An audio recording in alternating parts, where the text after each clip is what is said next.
Bienvenue sur Étoiline Inès TV.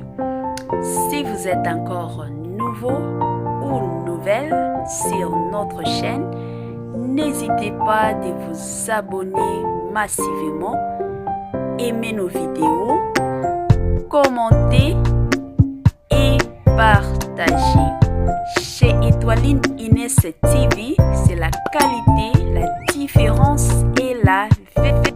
Nous nage kaka na ba comédien na biso bolingo entre nos comédiens bolingo ezate bolingo eza ata mukete yango toye lisusu na makambo ya mama oyo abota star na biso Ada Ilunga. Makambo eza ya mwa pasi na motema kandenge ezalaka makambo moko ya somo surtout. Salut cher Bouchou, salut cher abonnés, salut cher connaissances, salut surtout les amis de Étoiline Inès TV. J'espère que vous allez bien. Quant à moi, je suis bel et bien super bien par la grâce de Dieu. Chers Bouchou, chers abonnés et chères connaissances, yalelo vraiment na meme libino Ada Ilunga na mama naye makambo eza ya koinda bandeko ba comédien ba bimisi ba makambo nyonso ba sekele surtout ba sekele nyonso na poisa kaka ndenge ezalaka. Avant to banda bandeko nalingaki na encourager nanu batu o nyonso ya sika. Si c'est la toute première fois ya kokota na chaîne na biso, chaîne kitoko, chaîne ya batoli, chaîne ya ba conseil, chaîne ya ba analyse surtout ya kitoko na osenga na bino bo s'abonner massivement. Cliquez aussi sur la cloche de notification pour recevoir les nouveautés surtout de notre chaîne. Aimez la vidéo, commentez et partagez, ça nous fera énormément du bien. Et surtout, biso la partage pour nabato sika. Objectif à chaîne Nabiso et Zalakande partage de Kambo. Bandeko bovanda à tête reposée, bovanda kanaba kiti nabino kitoko, bovanda kanaba mbeto nabino, bolanda makambo nini ezoleka. Bobo sana pete, kotia moi vers amai, botia moi vers aji pembeni, wana bozo melaka kote mosusu pe, botie moi nguba ekosunga tango bozo landaka ba moi émission nabiso. Ba mosusu batu nakasikoyo biscuit, tolia te tonto landa émission na yo to ndenge nini soki bozana ba biscuit ka ndenge ezalaka bokoki pe kobanda koliaka kote mosusu pe bozotia matoi na émission na biso kaka ndenge ezalaka. Bandeko makambo nde makambo eza ya koinda mboka eza ya kozika eza ya kobeba donc moto ezopela bakwa nyonso. Il n'y a pas longtemps, qui kosala émission, ya tonton Ada Ilunga, ayaki kosenga au secours pour la santé ya mama naye. Mama naye aza na problème ya motema, aza pe na problème ya ba poumon. Donc azo senga mwambongo batuba sungaye pour que affaire soigner mama naye. Talakaka tonton Ada Ilunga azalaka fils unique ya mama naye, fils penza unique ya mama naye. Prière naye ezake mama naye azala toujours et encore en vie. Wana penzande prière naye. Bandeko après ba message au nyonso tonton Ada Ilunga alansaki pona aide bantuba sungaye pona ko faire soigner surtout mama naye. Ebele ya ba comédien basilika ki bandeko, ebele ya ba comédien pe balobaki ke makambo oyo tonton Ada azoloba eza lokuta mama na ye azobela te alingi nde alia batu mbongo yango ba comédien balobi.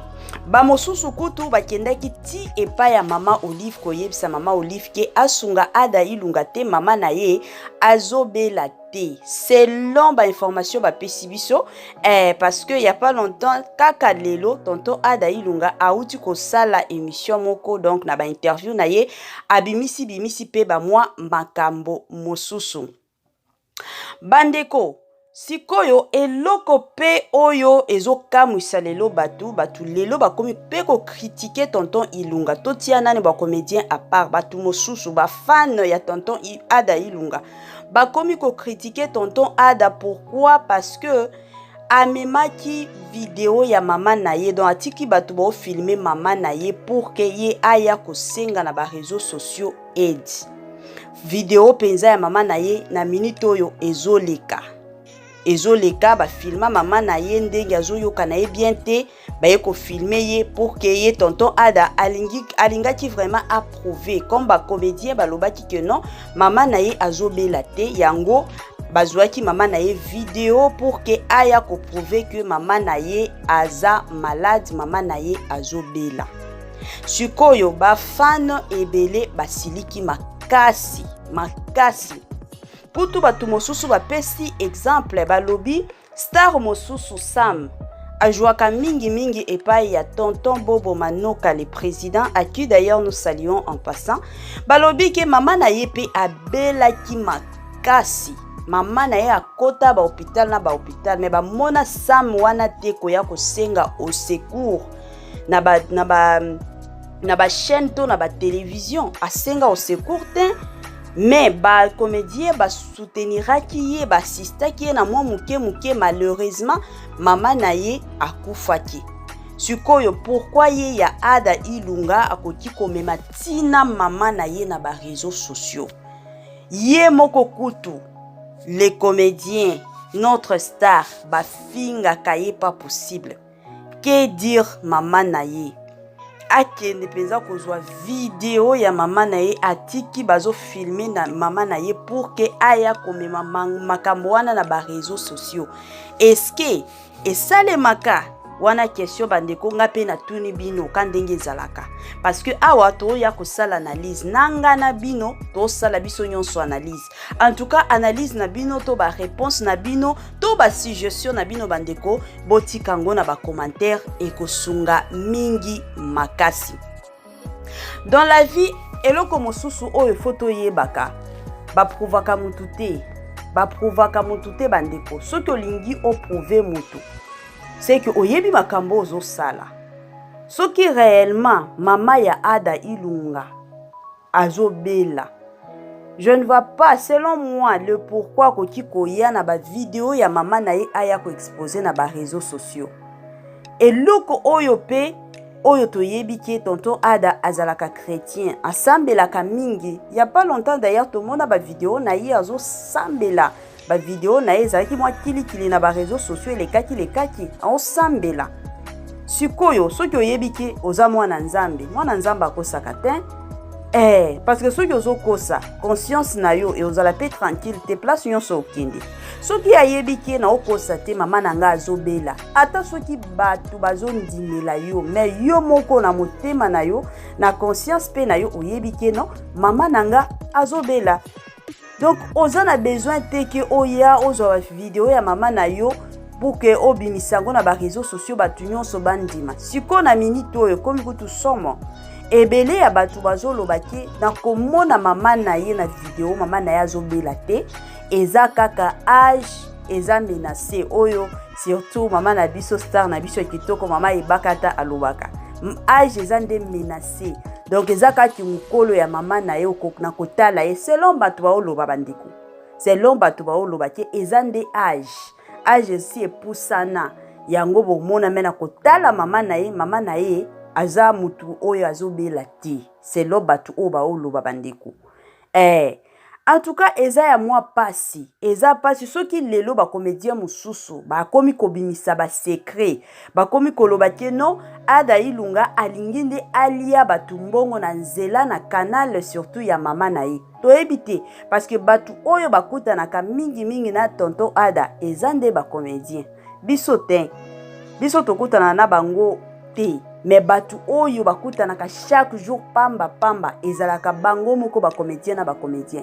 Chuko bango moko nde babimisaka ba secret. Soki makambo eza lokuta bango moko bakobimisa. Soki eza ya solo bango moko bakobimisa. Bakobimisa penza makasi. Toyebi biso nyonso ke na ba makambo ba théâtre na bango basalaka. Mbongo mosusu ezalaka ya malunga te. C'est vrai lelo tomona ebele ya batu na musalo yo basombi ba mituka, basombi ba mapango, bazo voyageaka kili. ezaka ba mosusu peut-être moi aide moko boye mutu penza akaniselaki atindilie moi somo moko boye ebele yango peut-être mutu atali somo eza ebele na misombela mutuka somo eza ebele na misombela lupango mais ezaka batu mosusu pe nanu bakota na ba chance wana te nanu bakutana na ba chance wana te donc mbongo nyonso azwaka eza mbongo oyo asalelaka peut-être mbongo wana ezo permettre ye afuta kandaku mbongo wana ezo permettre ye asombaka mwa bilamba aliaka sikoyo pona ko soutenir peut-être mama na ye mbongo ezate yango aye ko isenga secours epai ya batu sikoyo kaka ba même comédien ba camarade famille na ye artistique ye moko alobaka ke lelo ba théâtre esaleli akomi na famille munene artistique donc balingaka ye sikoyo paka famille na ye wana artistique batu bakomi kobimisa ba vérité na ba secret que non mama ya Ada Ilunga azobela na ye te Ada Ilunga nde alingi alia mbongo na sima ya mama na ye na canal ya mama na ye yango ba makambo ezobima donc makambo eza mwa pasi bandeko makambo eza mwa pasi eloko pe na koki kopesa conseil na batu eza oyo dans la vie c'est vrai tolingaka batu basunga biso tolingaka vraiment tozala na posa batu basunga biso mais eloko oyo faut toyebaka source ya bambongo oyo tolinga batu basunga biso eutaka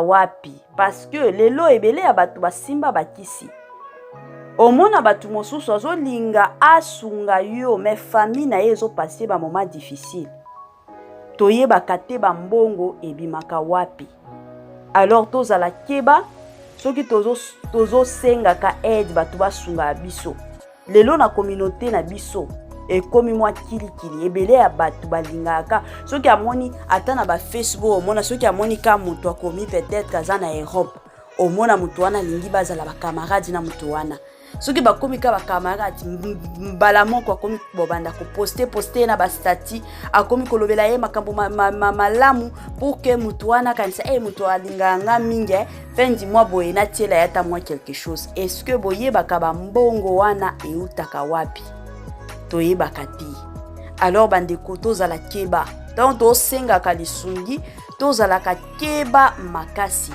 et puis na situation oyo eza na eloko mosusu tozobosana topesana nu mwa conseil pe na tonton Ada mutu oyo azalaka na pouvoir ya kopesa vie na mutu ezala nzambe comme tu viens de le dire toi-même que non tu es un chrétien. Alors, un chrétien aza mutu oyo andimelaka na nzambe, andimelaka ipa ya batute.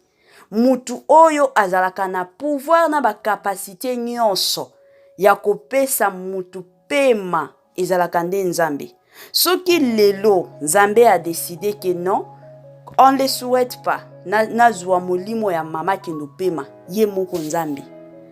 Quel que soit batu bakosunga yo bakotinda ba mbongo ba Europe batu batindi ba États-Unis batu batindi ba Afrique du Sud batu batindi to na Congo na biso wana batu basungi yo mais soki nzambe alobi ke non lelo na ozwa molimo ya mama na yo e mataye kita akozwango alors kotiaka surtout elikia epa ya nzambe ke kotiaka na ba makambo nyonso tu ko exposaka na ba réseaux sociaux c'est vrai toza batu lelo ebele ya batu bazo kufa kaka pona nini parce que la personne avait honte aboya ki na yeko senga batu bako chola ye batu bako minimiser ye batu bako seka ye ebele ya batu bazo kufa bongo bazo kufa na banzala omoni mutu alali nzala soki 5 jours alali nzala soki 2 jours pona nini parce que soki na sengi batu bako sekanga soki na sengi batu bako humilier nga c'est vrai tozalaka pe na posa okotaka pe osenga mais koloba ke naza na posa ya mama nanga azala toujours en vie yango na ye correctifier moi muke mutu o azalaka na capacité ya kotika plutôt mutu en vie ezalaka nde nzambe ezala biso te ezala kutu bakisi te parce que to mona na ba docteur ebele lelo ba ya penza ba ya balobi ke non mutu oyo aza na cancer aokufa dans 3 mois, aokufa dans 2 semaines, mais mutu wana alekisi kutu na bani parce que mutu oyo azalaka na pema ya mutu na maboko na ezalaka nde nzambe, ezalaka penza nzambe. C'est vrai koya oleli na ba social media, oleli batu basunga yo, mais yo moko tala ba revenu oyo eko zongela yo. Donc ezala mwa bongo na minute oyo ebele ya batu totan ada ba ofinga yo, ba ofinga mama na yo.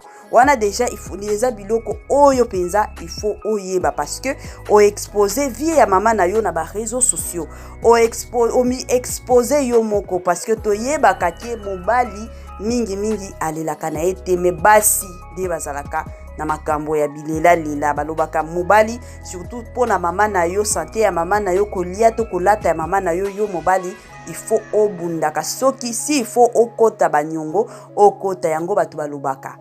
Donc ezala mwa bongo yango muke kaka cher Buchu na lingaki na sala mwa partage na bino ba humiliation oyo ezokende surtout na kombo ya tonton Ada Ilunga.